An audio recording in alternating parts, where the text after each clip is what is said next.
வாங்குங்க ரத்தத்துல ஹீமோகுளோபினை அதிகரிக்க வைக்க டாக்டர்ஸ்ல இருந்து எல்லாருமே பரிந்துரை பண்ற ஆட்டு மண்ணீரல் அப்படி இல்லைன்னா சுவரொட்டி பொரியல் எப்படி பண்ணலாம்னு பார்க்கலாம். ரொம்ப சிம்பிளா சேம் டைம் ரொம்ப டேஸ்டா இருக்கும். அதுக்கு 50 போல சின்ன வெங்காயம் எடுத்து தோலை உரிச்சிட்டு நீல நிலமா கட் பண்ணி வச்சுக்கோங்க. இப்போ ஒரு ஆட்டு சுவரொட்டி எடுத்துக்கலாம். ஒரு ஆட்டுக்கு ஒரு சுவரொட்டி தான் இருக்கும். சுவரொட்டிக்கு மேல கடினமா ஒரு லேயர் இருக்கும் தோல் மாதிரி. இதை நம்ம கட் பண்ணி எடுத்துக்கிடணும்.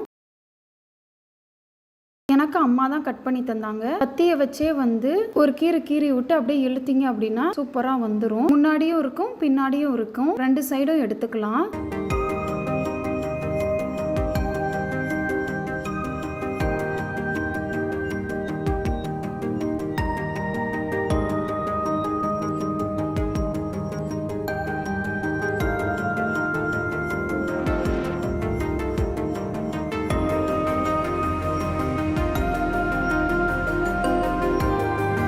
இங்க மேல இருக்கு பாத்தீங்களா, அது கொழுப்பு. அதை எடுக்கக்கூடாது. இப்போ ஒரு கிணத்துல தண்ணி வச்சு சுவரொட்டியை நல்லா கழுவிக்கலாம். நம்ம நார்மலா காய் கழுவுற மாதிரியே கழுவிக்கலாம். இப்போ ஒரு ஷார்ப்பான கத்தி வச்சு சுவரொட்டியில உள்ள ரத்தம் உடஞ்சிராத அளவுக்கு இவ்வளோ பெரிய பெரிய பீஸா கட் பண்ணிக்கலாம். இப்போ வடச்சட்டி காயமும் எண்ணெய் ஊத்திக்கலாம். எண்ணெய் நமக்கு நல்லா காஞ்சி வரவும் நம்ம கட் பண்ணி வச்சிருக்கிற வெங்காயம் சேர்த்துக்கலாம். ஹீமோகுளோபின் கம்மியா இருக்கிறவங்க, அதே மாதிரி பெண்கள் பிரெக்னன்சி டைம்ல, ஆஃப்டர் டெலிவரி, ஏஜ் அட்டன் பண்ணப்ப எல்லா நேரத்திலையும் இந்த சுவரொட்டி எடுத்துக்கிட்டோம் அப்படின்னா நமக்கு ஹீமோகுளோபின் அளவு அதிகப்படுத்தும். நல்ல வெங்காயம் 2 நிமிஷம் வதங்கி வரவும் கருவேப்பிலை போட்டுக்கலாம். நமக்கு நல்ல வெங்காயமும் கருவேப்பிலையும் அரைவாசி வதங்கி வரவுமே நம்ம சுவரொட்டி சேர்த்துக்கலாம். ஏன்னா சுவரொட்டி வதங்குற நேரத்துல வெங்காயமும் நமக்கு வதங்கி வந்துடும். இப்ப கொஞ்சமா உப்பு போட்டுக்கலாம். சுவரொட்டி உப்பு விட்டு வரும், அதனால கொஞ்சமா போட்டுக்கோங்க. கண்டிப்பா பெண் குழந்தைகளுக்கு ஏஜ் அட்டன் பண்ணதுக்கு அப்புறம் இதை கண்டிப்பா செஞ்சு கொடுங்க. ஏன்னா இர்ரெகுலர் பீரியட்ஸ் எல்லாமே அவாய்ட் பண்ணலாம். நமக்கு நல்லா சுவரொட்டி வதங்கி வர வர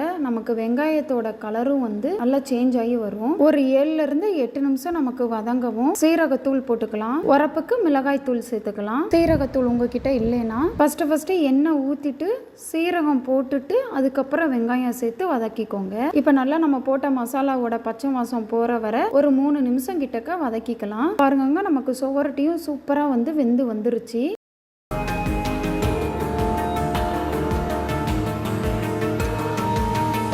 இப்போ கொஞ்சமாக பெப்பர் தூள் போட்டு ஒரு 2 பெரட்டி விட்டு இறக்கணும் அப்படின்னா சுவரொட்டி பொரியல் இல்லைன்னா வறுவல் மசாலா ரெடி. நீங்கள் எந்த குழம்புக்குனாலும் சைடிஷாக வச்சு சாப்பிடலாம். அப்படி இல்லைன்னா வெறும் சோறில் இதை மட்டும் போட்டு பரட்டி சாப்பிட்டாவே அவ்வளோ ருசியாக இருக்கும். சேனலை சப்ஸ்கிரைப் பண்ணுங்க. ஓகே, பாய்.